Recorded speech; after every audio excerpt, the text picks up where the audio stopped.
నమస్తే నెల్లూరండి. నా పేరు నవనీత్. నేను నెల్లూరులో ఉంటాను. ఈరోజు ఒక చిన్న ఇన్సిడెంట్ జరిగింది. సైబర్ స్కామర్స్ ఎట్లా స్కామ్ చేస్తున్నారంటే ఎంత ఘోరంగా స్కామ్ అవుతుందంటే అర్థం లేదు. గవర్నమెంట్కి రావాల్సిన అమౌంట్ను కూడా వీళ్ళు స్కామ్ చేసేస్తున్నారు. నాకు ఫ్రైడే రోజు ఒక కాల్ వచ్చింది. ఆ కాల్ ఏంటంటే ఇస్తే మీ ట్రేడ్ లైసెన్సు ఎక్స్పైర్ అయిపోయింది, మీరు దీనికి అమౌంట్ కట్టాలి, మీకు నోటీస్ పంపించాము అని అంటున్నాడు. సో మనకు అక్కడ ఏమైంది, జస్ట్ అని సరే ఏంటి సార్ అని అడిగితే ఇట్లా ట్రేడ్ లైసెన్స్ అండి, మీకు నోటీస్ పంపించున్నాము, మీరు ఏం రాలేదు, ఈరోజు లాస్ట్ డేట్ అన్నాడు. సరే అని చెప్పి ఈ లోపల నేను కొందరి దగ్గర ఎంక్వైరీ చేశాను, అసలు ఏంది ట్రేడ్ లైసెన్స్ అని. మనం తెలిసిన వాళ్ళని కూడా అడిగితే, సార్ మా ట్రేడ్ లైసెన్స్ తీసుకోవాలి, ఆ ట్రేడ్ లైసెన్స్ ఇంతకుముందు లేదు, ఇంతకుముందు పోర్టల్ ఓపెన్ కాలేదు, ఇప్పుడు అవుతుంది, తీసుకోవాలన్నాడు. సో అని చెప్పి అవునని చెప్పి ఏం సార్ అని అడిగారు. ఇట్లా కాల్ వచ్చిందండి అన్నారు. ఎక్కడి నుంచి అంటే ట్రూ కాలర్లో చూస్తే మున్సిపల్ కమిషనర్ అని పేరుతో, నెల్లూరు అని పేరుతో ట్రూ కాలర్లో వచ్చింది అది. సో అదే కదా కొంచెం అని అనుకుంటూ వచ్చాను అనమాట. వేరే వాళ్ళ గురించి అడిగితే అవును ఇప్పుడు మన కాడికి వచ్చారండి ట్రేడ్ లైసెన్స్కి రెన్యువల్ అని అన్నారు. అవునని సరే నా అతనికి కాల్ చేశాను. మళ్ళీ కాల్ చేస్తే మీకు ఇది అమౌంట్ అండి 1650 రూపాయలు కట్టాలి అని అన్నాడు. సో 1600 కదా అని రెడీ అవుతున్నాను కట్టడానికి అనుకున్నాను. మళ్ళీ నేను అంటే నాకడైతే క్యాష్ ఉందండి, ఆన్లైన్ పే చేయలేదు లేనంటే ఏంటి కమిషనర్కే క్యాష్ ఇస్తారా అన్నాడు. సరే ఏముంది సార్ క్యాష్ ఇస్తే ఏముంది, ఫోన్పే అంటే సరే నెంబర్ పెట్టండి అన్నాడు. సరే నెంబరు పెట్టాడు. ఆ నెంబర్కి ఏం పేరు వస్తుందో అని అడిగాడు నన్ను. కొంచెం ఎందుకో డౌట్ వచ్చింది. అడిగితే పలానా పేరండి అని అంటే ఓకే దానికి అమౌంట్ వేసేసేయండి అని అన్నాడు. సరే కొంచెం ఏదో డౌట్ కూడా ఉందని చెప్పి నేను కట్ చేసేసేసా ఫోన్ని.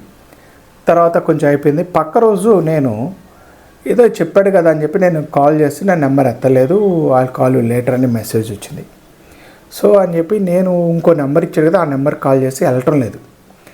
ఏంటి వెళ్ళటం లేదని చెప్పి నేను సరే అని వాట్సాప్ కాల్ చేశాను. ఆ వాట్సాప్లో చూస్తే కీర్తి ఎంటర్ప్రైజెస్ అని తిరుపతి నుంచి అంట.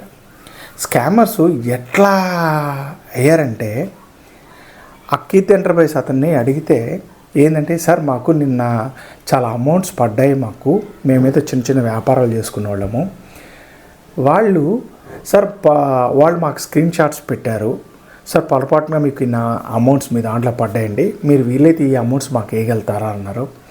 సో ఆ అమౌంట్స్ అన్నీ చూసుకుంటే అడిగాను ఎంత అయిందంటే 5000 రూపీస్ దాకా అని అన్నారు. అవునా అన్నారు. So 5000 rupees వేసేసాడంట.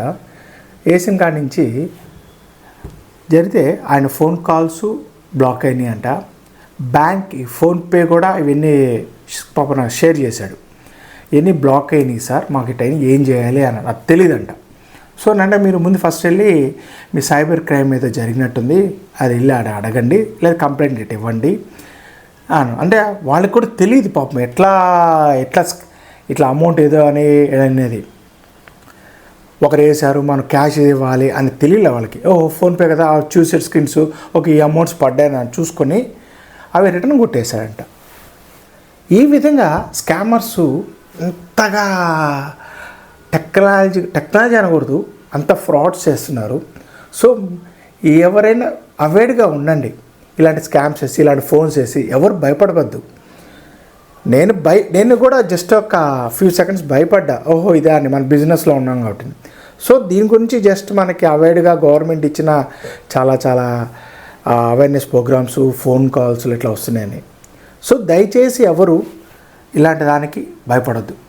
మన గవర్నమెంట్ సెగ్మెంట్స్లో ఏదైనా ఇట్లా ఉన్నాయంటే వెదర్ ఈ సేవ ఆర్ ఆన్లైన్ ఆర్ ఆఫీస్, ఏ సెక్టర్ ఆ సెక్టార్లో ఆఫీస్లోనే ఇవన్నీ ఉంటాయి. దయచేసి ఇలాంటి దానికి పానిక్ కాకుండా భయపడకుండా సింపుల్గా వెయిట్ చేయండి. ఫైన్ వేస్తారేమో, ఫైన్ వేసి ఎంత వస్తారో ఏదో ఉంటుంది, అదే అని చెప్పి మన ట్రేడ్ని క్లోజ్ చేయరు, మన మీద కేసులు రావు, కేసు వేసినా నోటీస్ వస్తుంది, ఫైన్తో వస్తుంది. కానీ మనమేమి ఫ్రాడ్ చేయట్లా, ఫ్రాడ్ చేసే కేసులు అవుతాయి. మనం ఏదైనా బిజినెస్లు చేయలేదంటే దానికంటూ ఒక పెనాల్టీ ఉంటుంది. సో మన పెనాల్టీని మనం కూల్గా చూసుకొని కట్టండి, అంతేగాని భయపడిపోయి వాడికి అకౌంట్స్కి వేసి కొన్ని మన బ్లాక్ అవ్వడం, మన అకౌంట్స్ మన బిజినెస్ బ్లాక్ అవ్వడం ఇలాంటివి జరుగుతున్నాయి. సో కొంచెం అవేర్డ్గా ఉండండి. నెల్లూరులో ఇట్లాంటి పేరు చెప్పి ఇట్లా చేసినప్పుడు జాగ్రత్త పడండి. నేను కూడా ఆ మున్సిపల్ నేమ్ వాళ్ళ కాల్ చేసిన వాళ్ళ ఫోన్ నెంబర్ కూడా నేను పెడతాను. కానీ యాక్చువల్గా నిజంగా అయితే మున్సిపల్ కార్పొరేషన్స్ నుంచి కాల్ వాళ్ళు కాదు, ఇది ఫేకర్స్. అంటే ఈ ట్రూ కాలర్లో కూడా ఈ నేమ్ డిస్ప్లే అయింది.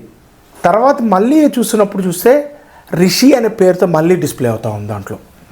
సో దీని గురించి మీరు కొంచెం జాగ్రత్త పడండి, అంతేగాని మన గవర్నమెంట్ ఇలాంటి అంటూ ఏది మోసం చేయదు. సో ఇలాంటి ఫేకర్స్, ఇలాంటి సైబర్ నేరగాల్లో చేస్తున్నారు ఇట్లా అన్నమాట. జాగ్రత్త పడండి. నమస్తే నెల్లూరు.